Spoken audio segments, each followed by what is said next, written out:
அதிமுக வந்து எங்க கூட்டணிக்கு வர்றதுக்கான வாய்ப்புகள் அதிகமாக இருக்கு. இன்னொன்னு நீங்க சொல்ற மாதிரி அதிமுகங்கிற கட்சியை அழிந்து விடணும்னு அவங்க யாருமே நினைக்கல. அங்க உள்ள தலைவர்கள் யாரும் நினைக்கல. அது டிடிவி தினகரன் வந்து அவங்களுடைய கருத்தை உங்ககிட்ட சொல்லியிருக்கிறாங்கன்னா, பாரதிய ஜனதா கட்சியை பொறுத்தவரை உங்களுக்கு தெரியும், நம்முடைய கூட்டணியில தேசிய ஜனநாயக கூட்டணியில் அண்ணன் டிடிவி தினகரன் அவர்கள் மிக மிக முக்கியமான ஒரு தலைவர், வலிமையான ஒரு தலைவர். அவர் எதற்காக அந்த இயக்கத்தை நடத்துறாங்கன்னு எல்லாத்துக்குமே தெரியும். அதே நேரத்தில் அண்ணன் சொல்ல கருத்து என்னன்னா, இன்னைக்கு அதிமுக எந்த நிலைமையில் இருக்கு. அண்ணன் எடப்பாடி பழனிசாமி அவர்கள், மதிப்புக்குரிய எதிர்க்கட்சி தலைவர் அவர்கள், உங்க கட்சியை பத்தி பேசுங்கன்னா பொதுக்குழுல பிஜேபி பத்தி பேசிட்டு இருக்கிறாங்க. உங்க கட்சி எப்படி வளர்க்கணும், உங்க கட்சி எப்படி கொண்டு போகணும்னு பேசுங்கன்னா, அண்ணன் வந்து பிஜேபி வாங்கின வாக்கு சதவீதம் என்ன, 2004 என்ன, பொலிட்டிக்கல் கன்சல்டன்ட் மாதிரி பிரசாந்த் கிஷோர் தான் எங்க ஆஃபீஸில் பவர் பாயிண்ட்லாம் கொடுக்கும்போது அந்த மாதிரி கொடுப்பாங்க. இன்னைக்கு மதிப்புக்குரிய எதிர்க்கட்சி தலைவர் என்ன அதெல்லாம் பேசுறாங்க. ஸோ எந்த அளவுக்கு இன்னைக்கு பிஜேபியினுடைய வளர்ச்சி பல மனிதர்களுக்கு பிரச்சனை ஏற்படுத்தி இருக்கிறது என்பது எதிர்க்கட்சி தலைவர் மதிப்புக்குரிய அண்ணன் எடப்பாடி பழனிசாமி அவருடைய நேற்றைய பேச்சு நம்ம காட்டுது. நாங்கள் எங்கேயுமே எங்களுடைய வளர்ச்சியை மட்டும்தான் பேசுகிறோமோ தவிர இந்த கட்சி இப்படி இருந்துச்சு 2010 இப்படி 15 இப்படின்னு பேசல. அதனால அண்ணன் தினகரன் அவர்கள் பேசியிருப்பது அவங்களுடைய கருத்தை அதிமுக எப்படி பார்க்குறாங்க அப்படின்னு அவங்க பார்க்குறாங்க. எங்களை பொறுத்தவரை ஒரு வித்தியாசமான ஒரு பாதையில் தமிழகத்திற்கு மாற்று அரசியல் வேண்டும் என்று தேசிய ஜனநாயக கூட்டணி போயிட்டு இருக்கோம். அண்ணன் தினகரன் அவர்கள் மதிப்புக்குரிய அண்ணன் அவர்களுடைய கருத்து பார்த்தீங்கன்னா அதிமுகவினுடைய இன்றைய நிலைமையை பிரதிபலிக்குது அப்படிங்கிறத நாங்கள் பார்க்குறோம். 2020 அதான் நம்ம எல்லாம் ரொம்ப அண்ணன் எல்லாம் நாங்களாம் 2038 பற்றி பேசிட்டு இருக்கோம், 34. ஆனால் 2026 பொறுத்தவரை தமிழகத்தில் ஒரு மிக மிக வித்தியாசமான களத்தை நாங்கள் எதிர்பார்க்கிறோம். காரணம், திராவிட கட்சிகள் தனியாக ஆட்சி அமைப்பதற்கான சாத்தியக்கூறுகள் நாங்கள் பார்க்கல. திராவிட கட்சிகள் இல்லாத ஒரு கட்சி ஆட்சி அமைப்பு இருப்பதற்கான வாய்ப்பை பார்க்குறோம். there is a possibility. அதெல்லாம் தாண்டி மக்கள் ஒரு புதுவிதமான அரசியலை தமிழகத்திலே கொண்டு வருவதற்கு தயாராக இருக்கின்றார்கள் என்பதையும் பார்க்குறோம். அது 2025 தான் தீர்மானம் செய்யணும். 2026 எப்படி இருக்கும், கூட்டணிகள் எப்படி இருக்கும், புதிதாக வந்திருக்கக்கூடிய கட்சிகள் எதை மக்கள் முன்னாடி வைக்க போறாங்க, ஆளுகின்ற கட்சியும் எதிர்கட்சியும் எப்படி தங்களை நிலைநாட்ட போகின்றார்கள் என்று. அதனால் 2026 ஒரு மிக வித்தியாசமான ஒரு புதிய அரசியல் களத்தை நம்ம பார்க்க போகின்றோம் என்பது எங்களுடைய கருத்து. நம்மகிட்ட ஒரு வலிமையான கூட்டணி இருக்குங்கண்ணா. வலிமையான கூட்டணி நம்மகிட்ட இருக்கோம்னா, அதாவது நான் ஒரு கட்சி பேரை எடுத்து பேசுவதை விட இன்னைக்கு தமிழ்நாட்டினுடைய அரசியல் களம் மாறி இருக்கு. நம்மகிட்ட ஒரு வலிமையான கூட்டணி இருக்கு, எல்லாம் இணக்கமா இருக்கும். ஆனால் யாருக்கும் எந்த பிரச்சனை இல்லாமல் தமிழக மக்கள் 2024 தேர்தலையே மும்முனை போட்டியை பார்த்துருக்குறாங்க. 2025 பொறுத்திருந்து பார்ப்போம். தேசிய தலைவர்கள் இருக்கிறாங்க, அவங்களுக்கு ஒரு தேசிய சிந்தனை இருக்கும். பாரதிய ஜனதா கட்சியினுடைய தலைவர்கள் இங்கே இருக்கிறாங்க, எல்லோருக்கும் ஒரு சிந்தனை இருக்குது எப்படி கொண்டு போகணும்னு. அதற்கான நேரமும் காலமும் ரொம்ப தூரம் இருக்குங்கண்ணா. நான் மாற்றம் இருக்குன்னு நீங்க சொல்லிங்கண்ணா. நான் சொல்வது நேரமும் காலமும் ரொம்ப தூரம் இருக்குன்னு சொல்றேன். நான் இப்ப கூட எடப்பாடி அண்ணனை பத்தி என்ன சொன்னாங்கன்னா, எடப்பாடி அண்ணனை பத்தி என்ன சொன்னா, அண்ணன் அவரு மேடையில் அவரு கட்சியை பத்தி பேசும்போது கூட பிஜேபி பத்தி பேசுறாரு. 2014 இப்படி, 19 இப்படி, 24 இப்படி. அதனால பிஜேபியை பொறுத்தவரை நாங்க தெளிவா இருக்கோம்.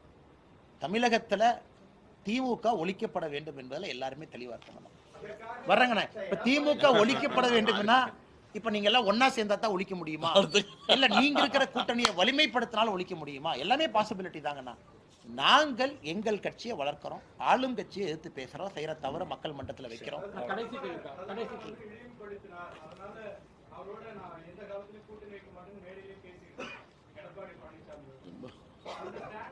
அண்ணா நேரமும் காலமும் இருக்கு, பொறுத்திருந்து பாருங்க.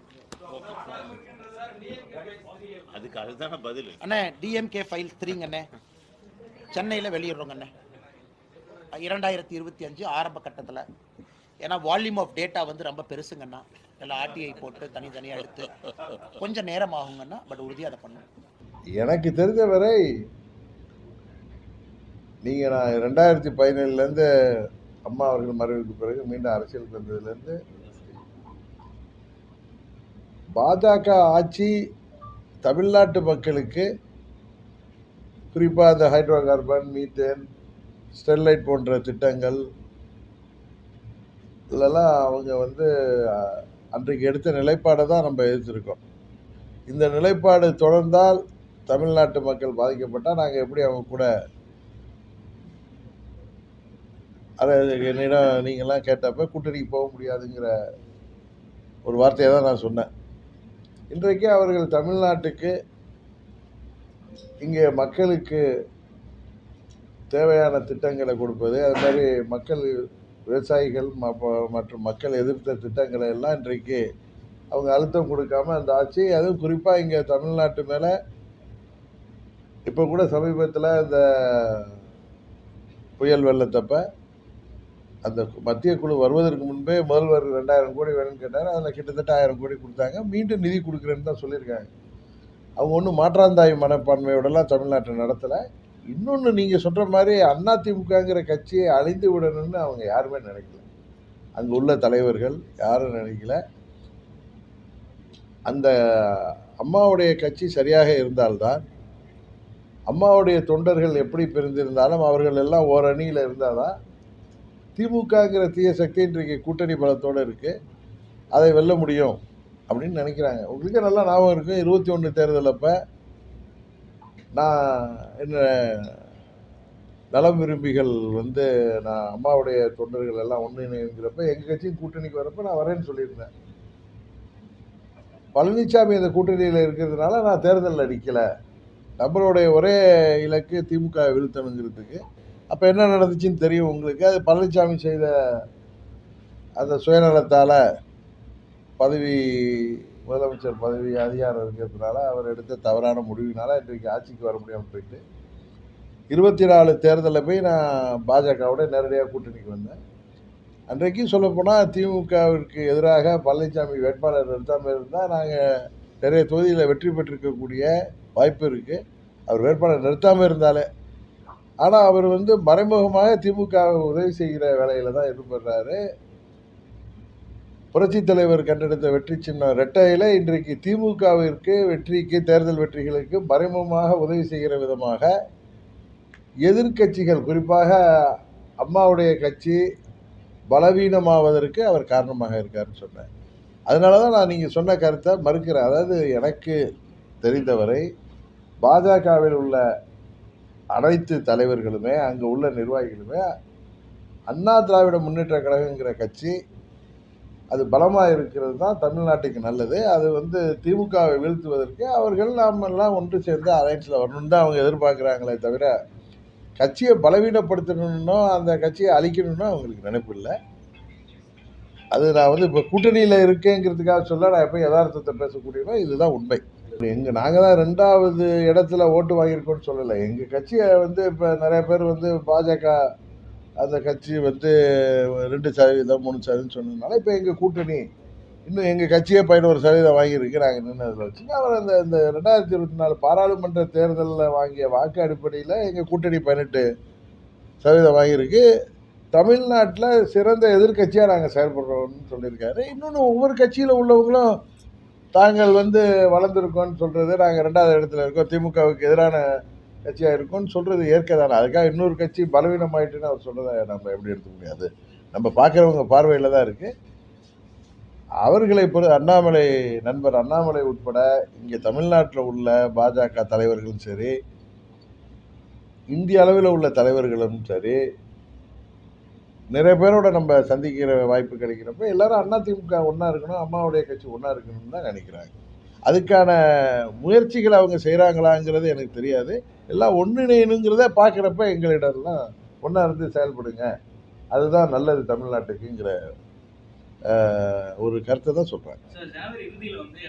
திருச்சியில் கேட்டப்பே நான் ஊடகத்தில் சொன்னேன், இப்போ மாவட்ட வாரியாக கூட்டங்களில் நடந்த பிரச்சனைகள்லாம் தெரியும். இது வந்து ரொம்ப நாளாகவே அவர் ஆட்சி பொறுப்பில் இருந்தப்ப ஆட்சி அதிகாரம் அவர் கையில் இருந்ததுனால அமைதியாக இருந்தாங்களே தவிர அங்கே நிறைய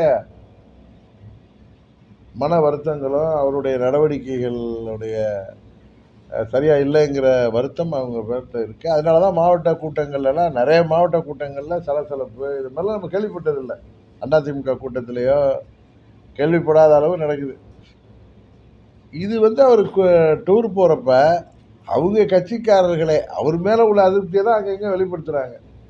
அது அவர் போலீஸ் பாதுகாப்போடு போக வேண்டிய சூழ்நிலை தான் வரும். ஏன்னா அவங்க கட்சிக்காரர்களிடம் வந்து தன்னை காப்பாற்றிக் கொள்வதற்கு செல்லணும்னு சொன்னாங்க. இதுதான் அங்கே நிலை.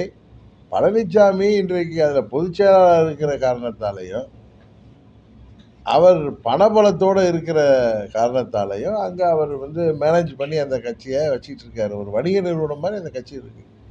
அது ஒரு அரசியல் இயக்கமாக இதற்கு முன்பு அம்மா இருந்த காலத்தில் இருக்கிற மாதிரி இல்லைங்கிறது எல்லோருக்கும் தெரிந்த உண்மை. ஒன்று அவர் திருந்தணும், இல்லை அவங்கெல்லாம் சேர்ந்து அவரை திருத்தணும். இல்லைன்னா 26 தேர்தலுக்கு பிறகு அதிமுகங்கிற கட்சியை அவர் மூடு விழா நடத்தி விடுவார். நான் சொல்றது தான் இன்னைக்கு சொல்றது.